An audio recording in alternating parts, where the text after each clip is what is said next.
देहरादून की शांत और ठंडी सुबह, जहां लोग अपने रोजमर्रा के कामों में व्यस्त थे, वहीं अचानक गोलियों की आवाज ने पूरे शहर को दहला दिया। राजपुर क्षेत्र के झोखड़ी गांव मसूरी रोड पर हुई इस घटना में रिटायर्ड ब्रिगेडियर वी के जोशी एक ऐसी गोली का शिकार बन गए जिसका उनसे कोई लेना देना नहीं था।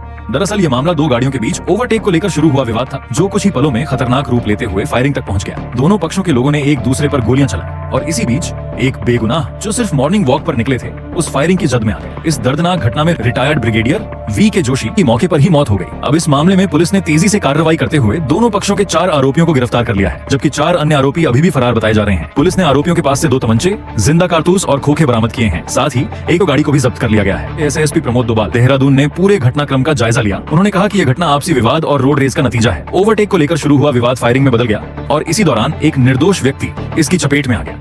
30 मार्च को सुबह करीब 6:50 के आसपास कंट्रोल रूम के माध्यम से एक सूचना हमें प्राप्त हुई थी कि थाना राजपुर के जोहड़ी गांव, जो चौकी जाखन के अंतर्गत आता है, वहां पर रोड पे एक रोड रेज के दौरान कुछ गोलीबारी की घटना हुई है। मौके पर तत्काल थाना प्रभारी एसपी सिटी और मेरे द्वारा स्वयं मौके का मुआयना किया गया था। तो एक वाहन जो फॉर्च्यूनर लेजेंडर है वो क्षतिग्रस्त अवस्था में वहां पर था और गोली से एक रिटायर्ड ब्रिगेडियर मुकेश कुमार जी की इसमें उस समय घायल हुए थे। उनको तत्काल हॉस्पिटल ले जाया गया, जहाँ पर उनकी मृत्यु हो गई है। इसमें दोनों ही पक्षों के जो लोग हैं, एक पक्ष को तत्काल पुलिस के द्वारा हिरासत में लिया गया है, उनको अभी थाने में बैठाया गया है, उनको हिरासत में लिया गया है। बाकी दूसरा पक्ष जो जिनके मध्य ये विवाद चल रहा था, वो अभी फरार चल रहा है।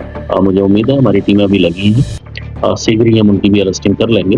जो भी इस घटना में सम्मिलित है, भले वो प्रत्यक्ष रूप से हो या परोक्ष रूप से, सभी के खिलाफ सख्त वैधानिक कार्रवाई की जाएगी। इसके लिए संबंधित थानाध्यक्ष को भी निर्देशित किया गया है और मेरे द्वारा इसमें इसकी मॉनिटरिंग की जाएगी। लेकिन इस घटना ने कई बड़े सवाल खड़े कर दिए हैं। क्या अब देहरादून जैसे शांत शहर में भी लोग सुरक्षित नहीं है? क्या एक छोटी सी बहस अब जानलेवा बनती जा रही है? एक ऐसा शहर जो अपनी शांति के लिए जाना जाता था, आज वहाँ सड़क पर चलना भी खतरे से खाली नहीं लग रहा। अब सभी की नजरें पुलिस और प्रशासन पर है कि आखिर इस बढ़ते अपराध पर कैसे लगाम लगाई जाएगी, क्योंकि सवाल सिर्फ एक ब्रिगेडियर की मौत का नहीं है, सवाल है आम आदमी की सुरक्षा का। मैं अपने घर से निकला था और सुबह 6:30 बजे के अप्रोक्स टाइम था।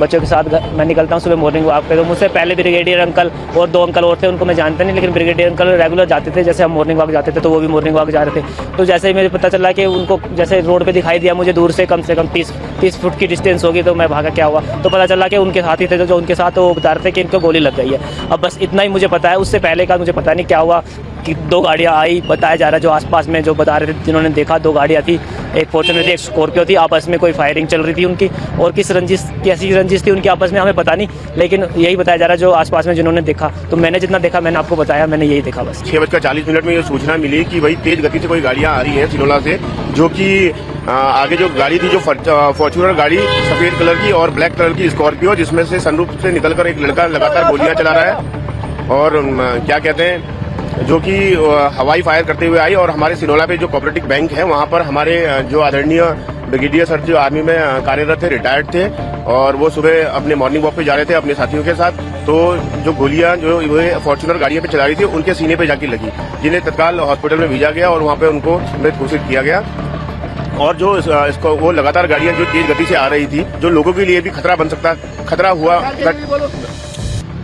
घटना भी हुआ, और आगे जाके और भी जो सुबह मॉर्निंग वॉक में जाते उनके लिए भी खतरा जो बन चुका था। वो आगे जाके मोड़ पे तेज गति पे जो टर्न नहीं कर पाई। आप देख सकते हैं फॉर्च्यूनर गाड़ी यहाँ पे है, वो टर्न है पेड़ पे लगी, और स्कॉर्पियो से उतर के 10-12 जो लड़के निकले, उन्होंने सरियों से, लाठियों से, जो भी उनका हथियार था, उन्होंने उन पे चलाया और उनको बुरी तरीके से घायल कर दिया। उनको भी अभी मैक्स हॉस्पिटल भिजवाया गया है और तत्काल पुलिस को सूचना दी गई, जो कि पुलिस भी तत्काल पहुंच गई थी। और हमारे थाना प्रभारी जी, चौकी इंचार्ज जाखन से सीओ साहब सारे तत्काल पहुंच गए थे। फॉरेंसिक टीम भी जो यहाँ पे पहुंच चुकी है।